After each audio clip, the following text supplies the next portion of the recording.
ప్రభు బలలో చేవేసే ముందు దేవుని వాక్యంలో నుండి 76వ కీర్తన, యోగ్యమైన బలలో చేవేయగలిగినట్లుగా 76వ కీర్తన మొదటి వచనం నుండి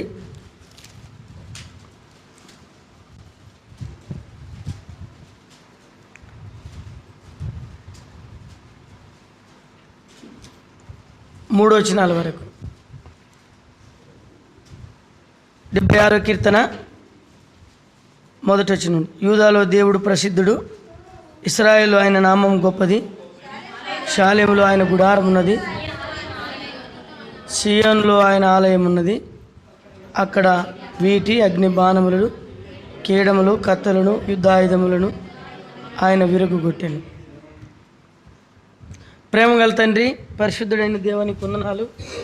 నీ అమూల్యమైన మాటల చేత మాతో మాట్లాడి బలపరిచి, నీ దయస్సు అనేది ఆత్మ నడిపింపు అనుగ్రహించి, నీ వాక్య సత్యం చేత మమ్మల్ని నింపమని ఏడుకుంటూ నిలబడి నీ దాసు నేను నన్ను నాలుగు సరళం చేసి ఆలోచన తలంపులు ఇచ్చి యోగ్యమైన విధానంలో బలలో వేయగలిగినట్లు కృపనిమ్మని ఏడుకుంటూ యేసునామమున ఏడుకున్నాం తండ్రి.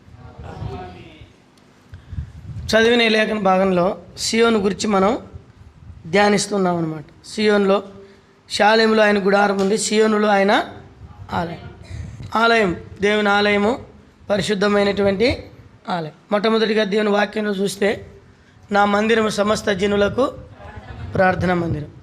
దేవుని మందిరం ఎలాంటిది? అందరికీ ప్రార్థన మందిరం. పేర్లు ఏమైనా పెట్టుకోవచ్చు, కానీ ప్రార్థన మందిరం అని పెట్టుకోవాలి. ఇది దేవుని ఆలయం. ఇక్కడ దేవుడు ఉన్నాడు. ఇక్కడ ఏమున్నాడు? దేవుడు ఉన్నాడు.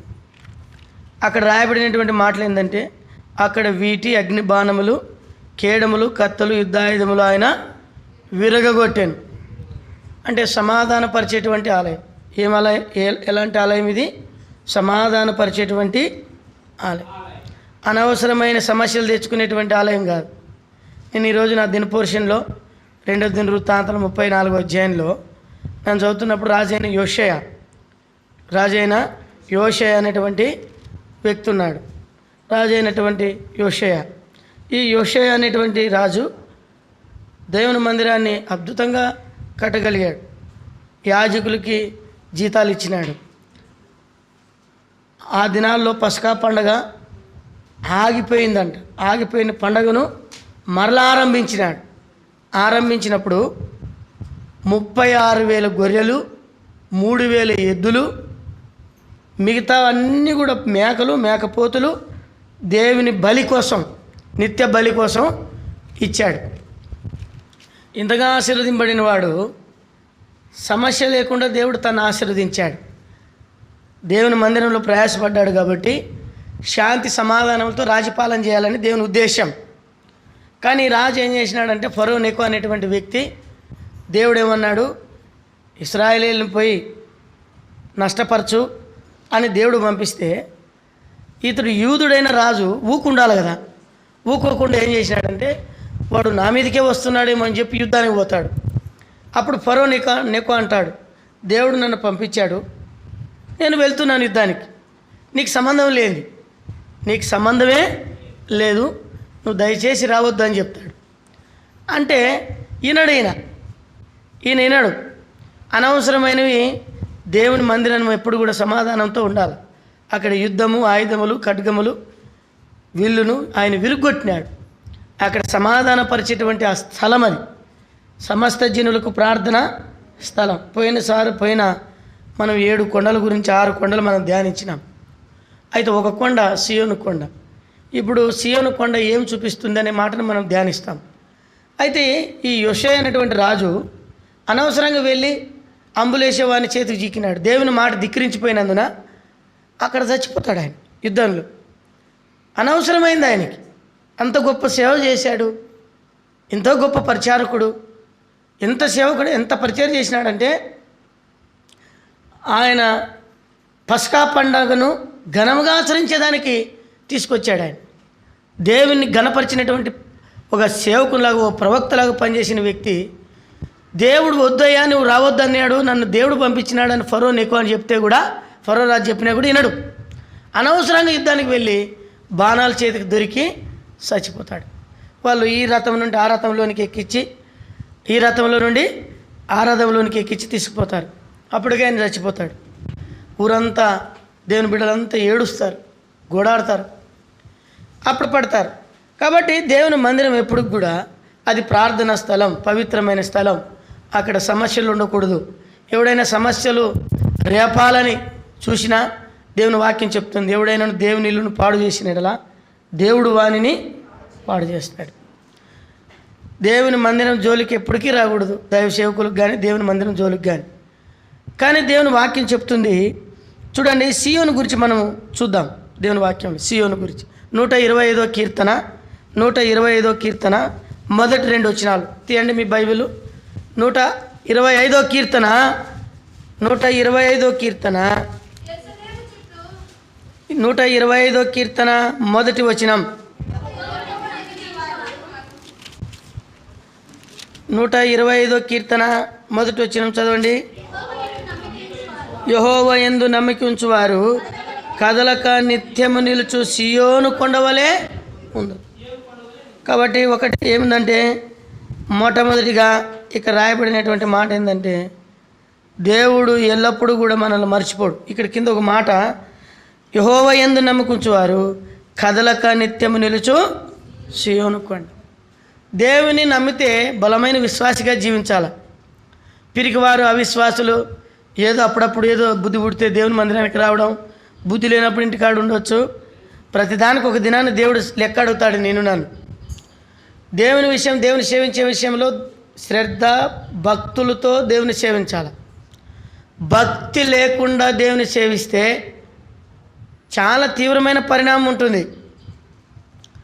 గనుక మానవుడు చాలా స్వార్థమైనటువంటి వ్యక్తి. అందుకనే దేవుని బిడ్డలు, దేవుని మీద నమ్మకం ఉంచేవాడు నిత్యము నిలుచు సియోను కొండ కదలదంట. అది ఏం కాదంట, కదలదు. భూకంపాలు వచ్చినా కదలదు, తుఫాన్లు వచ్చినా కదలదు, వానలు వచ్చినా కదలదు, వంకలు వచ్చినా వరదలు వచ్చినా కదలదు. కారణం ఏంటంటే అది బలమైనటువంటి కొండ. దేవుని బిడ్డలు కొండలక్కడ ఉంటారంట. ఎట్లుంటారు? బలంగా. యేసుప్రభు కూడా మత్తయి సువార్త 7వ అధ్యాయంలో మాటలు చెప్పాడు. ఏం చెప్పినాడు? నా మాట విని వాటి ప్రకారంగా చేయవాడు బండ మీద తన ఇల్లు కట్టుకుని బుద్ధిమంతుని పోలిండును. కాబట్టి బుద్ధిమంతుడు ఎప్పుడు గట్టిగా నిలబడతాడు. మనమందరం కూడా గట్టిగా ఉండాలని పరిశుద్ధమైన బైబిల్ గ్రంథం సెలవిస్తూ ఉంది. విశ్వాసంలో ఎప్పుడు కూడా పిరికితనం అనేది ఉండకూడదు. అనుమానం అనుమానం అనుమానం. ఏమో ఈడ నచ్చింది నాకు, ఎట్ట నచ్చిందో ఇది, ఎట్టయిపోతుందో, లోపల ఏమైనా చెడిపోయినావేమో, ఊపిరితిత్తులు పనికి రాకుండావేమో కదా. నువ్వు అనుమానిస్తే నువ్వు విశ్వాసివి కాదు. అప్పుడు జరిగే విపత్తు జరగక మానదు, వచ్చే ప్రమాదము రాక మానదు. భయపడటం వలన ఉరివచ్చును. కాబట్టి దేవుని యందు నమ్మకం ఉంచేవాడు సియోను కొండ ఎలాంటిదంటే కదలనిది. సియోను కొండ ఎలాంటిది? కదలనిది. దేవుడు నిన్ను నన్ను కూడా కదలని వారముగా ఉంచాలని, ఈ అనుభవంలోకి తీసుకురావాలని కోరుకుంటున్నాడు. నువ్వు కదలని విశ్వాసిగా ఉన్నావా? గాలి తుఫాన్లు వస్తే దేవుని మీద సనుక్కుంటున్నావా? పరిస్థితులు తారుమారైనప్పుడు దేవుని మీద గొనుక్కుంటున్నావా? దేవుని బిడ్డలు సిగ్గుపడరు. దేవుని బిడ్డలు, ఆయన పేరు పెట్టబడినటువంటి మనము కదలని సియోను కొండ. కాబట్టి ఈ భాగంలోనికి మనం వచ్చినట్లయితే ఇది ఏమి చూపిస్తుంది? ఈ కదలని కొండ ఏమి చూపిస్తుందంటే దేవుడు ఏం మాట్లాడతాడు చూడండి. దేవుని వాక్యంలో ఉన్న యెషయా గ్రంథం 49వ అధ్యాయం 14వ వచనం. యెషయా గ్రంథం 49:14. అయితే సియోను యెహోవా నన్ను విడిచిపెట్టి ఉన్నాడు, ప్రభు నన్ను మరిచి ఉన్నాడు అనుకొనుచున్నది. చాలు. ఇక రాయబడింది, అయితే సియోను యెహోవా నన్ను విడిచిపెట్టి ఉన్నాడు, ప్రభు నన్ను మరిచి ఉన్నాడు అనుకొనుచున్నది. స్త్రీ తన గర్భమున పుట్టిన బిడ్డను కరుణింపకుండా తన చంటి పిల్లనైనా మరచున, వారైనా మరచుదురు కానీ నేను నిన్ను మరవను. దేవుడు నిన్ను మరవలేదు. సియోను అనుభవంలో ఇది రెండవ అనుభవం. దేవుడు మనతో మాట్లాడుతున్నాడు, నేను నిన్ను మరవను, భయపడాకు, నిత్యము నిలుచు సియోను కొండవలె నిన్ను చేయాలని కోరుకుంటున్నాడు దేవుడు. దేవుడు నిన్ను మర్చిపోజాలడు, దేవుడు నిన్ను మర్చిపోలేడు. చాలాసార్లు దేవుడు మమ్మల్ని మర్చిపోయినాడు అని మనం అనుకుంటున్నాం, నిరాశపడతాం కదా. ఏం పడతామో? నిరాశపడతాం. అసలు దేవుడే ఉంటే మాకు ఇట్లేంటి జరుగుతుంది, ఇంకా ఎప్పుడు మా కష్టాలు, ఎప్పుడు మా నష్టాలు. మనం ఏమనుకుంటామంటే బాగా ధనం ఉంటే కష్టాలు ఉండవేమో అనుకుంటాం కదా. ముఖేష్ అంబానీ అనేటువంటి వ్యక్తి మన ఇండియా దేశంలో మొదటి ధనవంతుడు తెలుసా? అంబానీ, ముఖేష్ అంబానీ అంటారా ఆయన్ని? తెలుసా? సుమారు 800 కోట్లు పెట్టి ఇల్లు కట్టుకున్నాడు. ఎన్ని వందల కోట్లు? 800 కోట్లు పెట్టి ఇల్లు కట్టుకున్నాడు. మనం ఒక 5 లక్షలు కడితే కల్లా మీసాలు పురిదిప్పి అందరితో కూడా కింద కూర్చోకుండా మన స్టైలు, మన కథ మారిపోతుంది. అంత కట్టించినాడు. ఉండేది ఒక కొడుకు, ఎన్నో కోట్లు, రోజుకు 400 కోట్లు సంపాదిస్తాడు. అతని సంపాదన కంపెనీలు, రిలయన్స్ కంపెనీ, జియో సిమ్ కంపెనీలు, పెద్ద పెద్ద కంపెనీలు ఉన్నాయి ఆయనవి. అంత సంపాదించినాడు. కానీ కొడుకుకు అనారోగ్యం, కొడుకుకి ఏం లేదు, ఆరోగ్యం బాగలేదు. ఎంత సంపాదించుకుంటే ఏం ప్రయోజనం? అందుకని దేవుని వాక్యం చెప్పింది, నెమ్మది లేకుండా విస్తారమైన ధనం ఉండుట కంటే కదా, నెమ్మది కలిగి ఉండి పేదవాడి ఉండుట మేలంట. మనం ధనిలం అండి, పేదవాళ్ళమైన మనం ధనిలం. ఇంకొక సంగతి మీకు ఇక్కడ చెప్పాలని కోరుకుంటున్నాను. చాలాసార్లు పేదవాళ్ళమైన తినే ఫుడ్ కూడా దేవుని నిందిస్తారు. తప్పు, అట్లా చేయకూడదు. ఈ మధ్యకాలంలో ఏమనుకునేవాడిని అంటే, లావన్నం తింటే నరకానికి పోతాము, చిన్నన్నం తింటే పరలోకానికి పోతామేమో అనుకున్నాను. నేను కూడా అనుకున్నాను. ఆ డాక్టర్ దగ్గరికి పోతే ఎముకల బాధలు, ఈ నొప్పులు అన్నీ చెప్తాంటే ఆయన అన్నాడు, నువ్వు రైస్ ఏం తింటున్నావు అంటే, వాళ్ళ దగ్గర లేటెస్ట్గా చెప్పుకుంటే బాగుంటుంది కదా, వాళ్ళ దగ్గర లావన్నం తింటానంటే సిగ్గుపోతుందేమో అనుకొని నేను లేటెస్ట్గా చెప్పినాను. ఏం తింటావు? చిన్నన్నం తింటున్నావు సార్ అన్నాను. నీ బుద్ధిహీనత అన్నాడు ఆయన. ఏం బుద్ధిహీనత సార్ అంటే, లావన్నం టోరన్నం తినయ్యా, బీపీ రాదు, షుగర్ రాదు, ఏ రోగాలు రావు, దాంట్లోన కలిగినటువంటి ఔషధాలన్నీ ఉంటాయి, మీరు పొరపాటు 10 రూపాయలు వస్తుందని చెప్పి అమ్ముకునేరు అని చెప్పినాడు ఆయన. ఆ డాక్టర్ చెప్పేసరికి నా ఫీజులంతా లేచిపోయినాయి. ఇంకా కొన్నిసార్లు మనం అనుకుంటాం, ఈ అన్నం తినబుద్ధి కాదు నాకు అంటాం. ఎంత ఇది నాకు తెలుసో తెలియకో దేవుని ఇంట్లో మనం అది తింటున్నాం, తెలుసో తెలియకనో మనకేదో గతి లేదని పెట్టుకుంటాం. దేవుని బిడ్డలారా, అది శ్రేష్టమైన ఫుడ్డు. వాళ్ళు ఎన్ని వందల కోట్లు చేసినా ఎవడు తిన్నవాడు రకరకాలుగా ఇంతే తింటాడు. ఆయన 2 ఇడ్లీ తింటాడంటే, ఎక్కువ తింటే మనకి రోగం. ఉన్నోడు ఎక్కువ తినలేడు, తక్కువ ఉన్నోడు తక్కువ తినలేడు. దేవుడు చూడు సమస్యను ఇస్తాడు. దేవుడు తన బిడ్డలను ఎప్పుడు మర్చిపోడు. ఐశ్వర్యం వల్ల మనం ఏం ధనవంతులు అవుతాం అనుకోవడం కల్లా, అయితే ఐశ్వర్యం లేకుండా ద్వారా మనం ధన్యులం అనే సంగతి మనకు తెలియదు. సరే, ఇక్కడ దేవుని వాక్యం ఏం చెప్తుందంటే, సియోను అనుకుంటుందంట, నిరుత్సాహంలో ఉంది, బాధలో ఉంది, నాకు ఇవేని పరిస్థితులు, దేవుడు నన్ను జ్ఞాపకం పెట్టుకున్నాడా ఇంతకీ అంటున్నాను అన్నాడు. అనుకుంటూ ఉన్నారు దేవుని బిడ్డలు. సియోను అంటే దేవుని బిడ్డలకు సంకేతం. అయితే నువ్వు నిత్యము నిలిచే కొండలాగా ఉండాలి. ఇప్పుడు దేవుని మాటలు ఏం చెప్తుందంటే, అక్కడ దేవుడు అన్నాడు, స్త్రీ తన గర్భంలో పుట్టిన తన చంటి పిల్లను మరుసునా, వారైనా మరుస్తారేమో కానీ నేను మిమ్మల్ని ఒకవేళ మన పిల్లల్ని మనం మర్చిపోతాం కదా. ఏం మర్చిపోయినావు? అందరూ తిరుగుతూ ఉంటే పాపం బర్త్డే చేసుకుంటారు. మా ఊర్లో బర్త్డే చేసుకుంటున్నారు. ఒకటే బిడ్డ లేక 12 ఏళ్ళు పుట్టింది. ఒక బిడ్డ పుట్టిందని అందరూ సంతోషంలో ఉన్నారు. ఇంటి వాళ్ళకి అంతా బచ్చాలు చేస్తున్నారు. అందరూ మీటింగ్ పోయినారు పాపం వాళ్ళ ఇంటికి ప్రార్థనకి. పోతే వీళ్ళ సంబరంలో వీళ్ళు ఉన్నారు. ఆ అమ్మ పుట్టింటోళ్ళు వచ్చినారని, కూర్చోమ్మా, కూర్చో పెద్దనాయన, కూర్చో అన్న, వదిన కూర్చో, వాళ్ళకి సేవలు చేయడం ఈ అమ్మ అయింది. అబ్బాయేమో వాళ్ళకి చెప్పనీకి వీళ్ళకి చెప్పనీకి అబ్బా తిరుగుతున్నాడు. ఇంకా జేజేమో పని తప్పలే, పని చేస్తూనే ఉంది. ఆయన మాట తిరుగుతుంది, ఇటు తిరుగుతుంది, చూడది వాళ్ళని చూసుకునేకి అయిపోయింది. ఇది ఎవరు చేయాలా? వీళ్ళు ఈ పంచాయతీలు ఆ పిల్లను మర్చిపోయినారు. ఎవరు మర్చిపోయినారు? పిల్లను మర్చిపోయినారు. ఆ పిల్లలు పోయి పాపం బకెట్లో నీళ్ళు పెట్టింటే రోజు అలవాటు నేర్పినారంట. ఈత కొట్టే అలవాట, దాంట్లో కూర్చోబెట్టి బట్టలు ఉతికేది. ఈ పిల్ల నీళ్ళు కనపడినాయి బకెట్లో, అందరూ వస్తారని బకెట్లు పెట్టినారు. పాపం కళ్ళ కడుక్కోవాలి కదా, ఈ పిల్లపోయి దాంట్లో పడి ఎవరు చూసిలేరు, బోర్ల పడింది, చనిపోయింది. స్త్రీ తన గర్భమును పుట్టిన తన బిడ్డను మర్చిపోతుందేమో కానీ దేవుడు ఎన్నడూ మనల్ని మర్చిపోడు. నేను నిన్ను మర్చిపోజాలను అన్నాడు. చూడండి 44వ అధ్యాయం యెషయా గ్రంథంలో 44వ అధ్యాయము 21వ వచనం. 44:21 యెషయా గ్రంథం 44:21. యాకోబు, ఇశ్రాయేలు, వీటిని జ్ఞాపకం చేసుకునము. నీవు నా సేవకుడు, నేను నిన్ను నిర్మించితిని. ఇశ్రాయేలు, నీవు నా సేవకుడు అయి ఉన్నావు, నేను నిన్ను మరిచిపోజాలను. దేవుని బిడ్డలు, దేవుడు ఎప్పుడూ మర్చిపోడు. ఆయన అన్యాయస్తుడైన దేవుడు. కాబట్టి సియోను మొట్టమొదటిగా ఏం చూపిస్తుందంటే దేవుడు మర్చిపోడు. చాలాసార్లు దేవుడు మర్చిపోతాడు అనుకుంటాం. దేవుడు మనల్ని ఎప్పటికీ మర్చిపోడు. ఆయన మనల్ని జ్ఞాపకం చేసుకుంటాడు. ఆయన మనల్ని జ్ఞాపకం చేసుకునేటువంటి దేవుడు గనుక అదే యెషయా గ్రంథంలో 46వ అధ్యాయంలో 4వ వచనంలో అంటాడు. 4వ వచనంలో, నిన్ను ముదిమి వచ్చే వరకు నిన్ను ఎత్తుకున్నవాడను నేనే, నేను నీ సంక పెట్టుకున్నవాడను నేనే.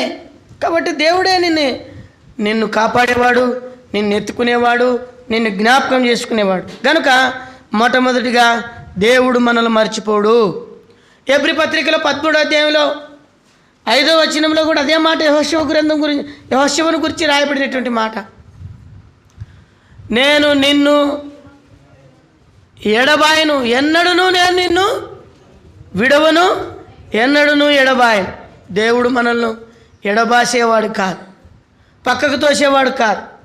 కనుక మొట్టమొదటిగా దేవుడు సియోను ఏం చూపిస్తుందంటే దేవుడు నిన్ను మర్చిపోలేదు, గుర్తుపెట్టుకో. అందుకని ఆ మాట 115వ కీర్తనలో 2వ వచనం 12వ వచనం, 115వ కీర్తన 12వ వచనం, 115వ కీర్తన 12వ వచనం, యెహోవా మమ్మల్ని మర్చిపోలేదు, ఆయన మమ్మల్ని ఆశీర్వదించినాడు. దేవుడు మమ్మల్ని మర్చిపోలేదు, ఆయన మమ్మల్ని ఆశీర్వదించాడు. కాబట్టి మొదటిదిగా దేవుడు మనల్ని మర్చిపోడు. సియోనుని దేవుడు మర్చిపోలే. సియోను, నేను నిన్ను మర్చిపోలే. రెండవ భాగం చూద్దాం రండి. కీర్తన 2వ భాగం, కీర్తన 102వ కీర్తన 16వ వచనం. 16వ వచనం, కీర్తన 102:16. ఎలానగా యెహోవా సియోనును కట్టి ఉన్నాడు. రెండవదిగా కట్టే దేవుడు. సియోన్ అంటే కట్టే దేవుడు. సియోన్ అంటే మర్చిపోని దేవుడు. రెండవది కట్టే దేవుడు. ఎవరైనా కట్టాలనుకుంటారా? కూలగొట్టేటోళ్ళు బోల్డ్ అంతమంది ఉంటారు కదా. కాదు, ఏమన్నాడు మీ నాయన అట్ట అనకూడదు కదా అంటారు కదా. ఏంది మీ నాయన మాట్లాడేది అంటారు. చాలా రకాలుగా లోకంలో కుటుంబాలు కూలగొట్టే వాళ్ళు, కుటుంబాలు పతనం చేసేటువంటి వాళ్ళు ఉన్నారు. జాగ్రత్త. ఇక్కడ దేవుడు, ఈ దేవుడు ఏ దేవుడు అంటే సియోనుని కట్టుచున్నాడు. ఎలాంటి వ్యక్తిని కడతాడంటే గుండె పగిలిన వారిని, పశ్చాత్తాప పడిన వారిని, మారు మనసు పొందిన వారిని, తను తప్పిపోయిన జీవితాన్ని ఎరిగినటువంటి వ్యక్తిని ఆయన తిరిగి వస్తే కడతాడు. అందుకనే దేవుని వాక్యంలో 147వ కీర్తన 3వ వచనంలో గుండె చెదిరిన వారిని ఆయన బాగు చేయవాడు. గుండె చెదిరిన వారిని బాగు చేయవాడు అంటే వారి గాయములను కట్టువాడు. చాలాసార్లు లోకంలో మనుషుల యొక్క మాటల ద్వారా, కుటుంబాలు, బంధువుల ద్వారా గుండె చెదిరిపోతుంది. అక్కడ గుండె చెదిరినని ఉంది. ఇంగ్లీష్ పదంలో ఏముంటుందంటే గుండె పగిలినవారు. గుండె పగిలినవారు అంటే పేలిపోయినటువంటి వారు. గుండె కాలిపోయబ్బా ఆ రోజు ఆ మాట అంటే అంటాం కదా కదా. ఆ మాట అంటే నా గుండె ఏమైపోయింది, కాలిపోయింది. ఇంకా అలాంటి వారిని ప్రభు అయిన దేవుడు కట్టాలని కోరుకుంటున్నాడు. గుండె పగిలిన వారిని, గుండె చెదిరిన వారిని బాగు చేయవాడు నేను.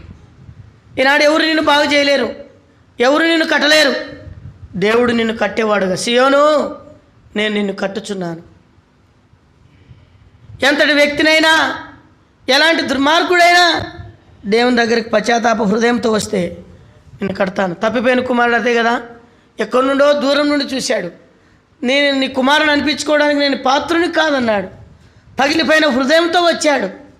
అయితే తండ్రి ఎంతో సంతోషంతో మరలా తన కుమారుని కట్టాడు. లూకాసు వార్త 15వ అధ్యాయంలో 20వ వచనం నుండి మనం చదువుతాం. ఆ కుమారుని మరలా కట్టాడు ఆ తండ్రి. మన పరలోకపు తండ్రి ప్రభువైన యేసుక్రీస్తు, సియోను నువ్వు మర్చిపోయేది అనుకుంటున్నావు, ఇదిగో నేను నిన్ను కట్టుచున్నాను. కాబట్టి రెండో అనుభవము కట్టే దేవుడు. రండి యెహెజ్కేలు గ్రంథం 34వ అధ్యాయం 16వ వచనం. యెహెజ్కేలు గ్రంథం 34:16 తప్పిపోయిన దాన్ని నేను వెతుకుదును, తోలివేసిన దాన్ని మరలా తోలుకొని వచ్చేదను, గాయపడిన దానికి గాయం కట్టుదును, దుర్బలముగా ఉన్నదాన్ని బలపరచదును. అయితే గర్విష్ఠుని ఏం చేస్తాడంట? చదవండి, అక్కడే ఉంది. శిక్ష అనే మేత పెట్టి దాన్ని సరి చేస్తాడు. దేవుని శిక్ష మన మీద పడకమునిపే దేవుడు హస్తాలు మన కొరకు చాపబడి ఉన్నాగానే మనం దేవుని దగ్గరికి రావాలి. ఒకవేళ మనం గర్వించినట్లయితే దేవుని శిక్ష తప్పించుకోలేము. అక్కడ ఉంది కదా ఆ మాట. అయితే కొవ్విన వాటికిని బలం గల వాటికిని శిక్షను మేత పెట్టి లయపరచదు. శిక్ష అనేది మన మీద పడితే చాలా తీవ్రంగా ఉంటాం. అందుకని గాయపడినటువంటి నిన్ను, తోలివేయబడిన నిన్ను తోలుకొని వస్తున్నాడు. అనారోగ్యం దుర్బలంగా ఉన్న నిన్ను బలపరుస్తున్నాడు. దేవుడు నిన్ను కోరుకున్నటువంటి, దేవుడు నిన్ను బలపరచుట కొరకే, నిన్ను కట్టుట కొరకే దేవుడు నిన్ను కోరుకున్నాడు. అందుకనే సియోను అనగా దేవుడు నిన్ను మర్చిపోలేదు. సియోను అనగా దేవుడు నిన్ను కట్టి ఉన్నాడు. కట్టే దేవుడిన మన ప్రభువైన యేసుక్రీస్తు. చివరిగా మూడోది చూసి ముగిస్తాను, క్లుప్తంగానే చెప్తా. చూడండి దేవుని వాక్యంలో నుండి రండి. 132వ కీర్తన 132వ కీర్తన 13వ వచనం. 132వ కీర్తన 13వ వచనం. యెహోవా సియోనుని ఏర్పరచుకుని ఉన్నాడు, దేవుడు కోరుకొని ఉన్నాడు. దేవుడు నన్ను ఈనాడు అనుకోవచ్చును, నన్ను ఎవరు ఇష్టపడరని నువ్వు అనుకుంటున్నావేమో. దేవుడు నిన్ను కోరుకున్నాడు. దేవుడు నిన్ను కోరుకున్నాడు. ఈ లోకంలో ఎవరు నిన్ను ఇష్టపడలే. నీ పరిస్థితిని చూసి, నీ జీవితం చూసి, నా బ్రతుకును చూసి ఈనాడు దేవుడు నిన్ను కోరుకున్నాడు. దేవుని యొక్క ప్రణాళిక అయినట్టు, దేవుని యొక్క ఉద్దేశం, దేవుని యొక్క సంకల్పం ఏమిందంటే పాపులమైన దేవుడు మనల్ని కోరుకున్నాడు. దేవుడు కోరుకోవడానికి మనలో ఏ మంచితనం, ఏ గొప్పతనం ఏమి లేదు. సియోను, నేను నిన్ను కోరుకొని ఉన్నాను. ఈ లోకంలో ఎంతోమంది ఉన్నారు, విద్యావంతులు ఉన్నారు, దేవుడు వాళ్ళని కోరుకోలే. జ్ఞానవంతులు ఉన్నారు, వాళ్ళని కోరుకోలే. సంస్కారం కలిగిన మనుషులు ఉన్నారు, దేవుడు వాళ్ళని కోరుకోలే. సంస్కారహీనులైన మనల్ని కోరుకున్నాడు. ఏ మనిషికి ఎలాగ విలువయాలో మనకు తెలియదు, ఏ మనిషితో ఎలాగ మాట్లాడాలో తెలియదు. హీనవంతులమైనటువంటి మనల్ని దేవుడు మనల్ని ఏర్పరచుకొని కోరుకున్నాడు. అందుకని 1 కొరింథీ పత్రిక 1:28 నుండి రాయబడింది కదా, జ్ఞానం చిక్కుపరచడానికి లోకంలో వెర్రివారిని, బలహీనుల్ని దేవుడు కోరుకున్నాడు. కాబట్టి సియోను, నేను నిన్ను కోరుకుంటుని. ఒకటేమో మర్చిపోని దేవుడు, 2 చెప్పండి కట్టే దేవుడు, 3వది కోరుకున్న దేవుడు. దేవుడు నీ విషయమున నా విషయంలో ప్రణాళిక కలిగి ఉన్నాడు. దేవుడు సమస్తమునిచ్చి పరీక్షించాడు. కొంతమంది రాజుల్ని, కొంతమందికి ఏమి ఇక పరిశీలించాడు, పరీక్షించాడు. ఈనాడు దేవుడు నిన్ను నన్ను కూడా పరిశీలించి, పరీక్షించి మన జీవితాలు కట్టట కొరకే, మనల్ని బాగు చేయట కొరకే దేవుడు ఈనాడు నిన్ను నన్ను కోరుకున్నాడు. సియోను, నేను నిన్ను కోరుకుంటుని. ఈయన ఎలాంటి కోరిక మనకు తెలుసు కదా. కీర్తన 45:11 వచనం. ఈ రాజు నీ సౌందర్యమును కోరినవాడు. ఈ రాజు ఎవరునంట? సౌందర్యం కోరినవాడు. సౌందర్యం అంటే ఏంది? మేకప్ వేసుకొని, సున్నిపిండి పూసుకొని, సెంటు కొట్టుకొని, ఇంకా ఏం చేయాలా, నెత్తికి రంగు వేసుకొని, ఇవి కాదు. ఇది కోరుకోలే దేవుడు మన నుండి. మన నుండి కోరుకునేది ఏంటంటే నీ ఆత్మీయమైనటువంటి సౌందర్యం, నువ్వు ఆత్మీయంగా ఎంత పరిశుద్ధంగా జీవిస్తున్నావు? నువ్వు ఆత్మీయంగా దేవుడు కోరుకునే స్థానంలోనికి వచ్చినావా లేదా? దేవుడు నిన్ను కోరుకున్నాడు, దేవుడు నన్ను కోరుకున్నాడు. కాబట్టి ఇది నీ ఆత్మీయ సౌందర్యం. హృదయం అనేటువంటి అలంకారమే మీకు అలంకారం. దేవుడు నిన్ను కోరుకుని ఉన్నాడు గనుక చూడండి, అపొస్తలుల కార్యము 13వ అధ్యాయం. దేవుడు ఒక వ్యక్తిని కోరుకున్నాడు. అపొస్తలుల కార్యం 13వ అధ్యాయము 22వ వచనం. అపొస్తలుల కార్యం 13వ అధ్యాయం 22వ వచనం. తరువాత అతన్ని తొలగించి దావీదుని వారికి రాజుగా ఏర్పరచుకున్నాం. మరియు ఆయన, నేను యెషయా కుమారుడైన దావీదును కనుగొంటిని, అతడు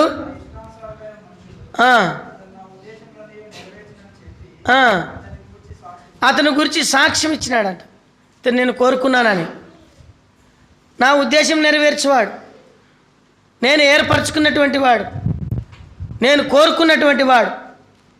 దేవుడు దావీదును కోరుకున్నట్టుగా నిన్ను నన్ను కోరుకున్నాడు. ఈ లోకంలో ఎవరికి లేదండి ధన్యత. దేవుడు నిన్ను నన్ను కోరుకోకపోతే, ఏర్పరచుకోకపోతే ఈనాడు మనం ఇక్కడ ఉండేవాళ్ళం కాదు. చూడండి దావీదుని గురించి ఇంకో మాట. యెషయా గ్రంథం 1 సమూయేలు గ్రంథం 16వ అధ్యాయము 12వ వచనం. 1 సమూయేలు గ్రంథం 16:12.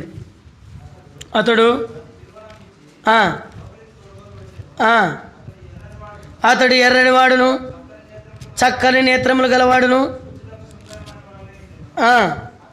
అతడు రాగానే నేను కోరుకున్న వాడు ఇతడే అని చెప్పినాడంట. నేను కోరుకున్నవాడు ఇతడే. ప్రభు ఎంత ప్రేమ గలవాడు చూడండి. దేవుడు నిన్ను కోరుకున్నాడు. సియోను నిన్ను మర్చిపోలే. సియోను బాధపడుతున్నావేమో, అన్ని శ్రమలు కూడా నువ్వు వెళ్తున్నావేమో, దేవుడు నిన్ను కట్టేదానికి ఇష్టపడుతున్నాడు. నిన్ను కట్టే దేవుడు. మూడవదిగా దేవుడు నిన్ను కోరుకున్నాడు.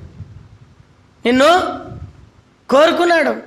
కోరి ఏర్పరచుకొని నీ కోసం నా కోసం తన ప్రాణ త్యాగం చేశాడు.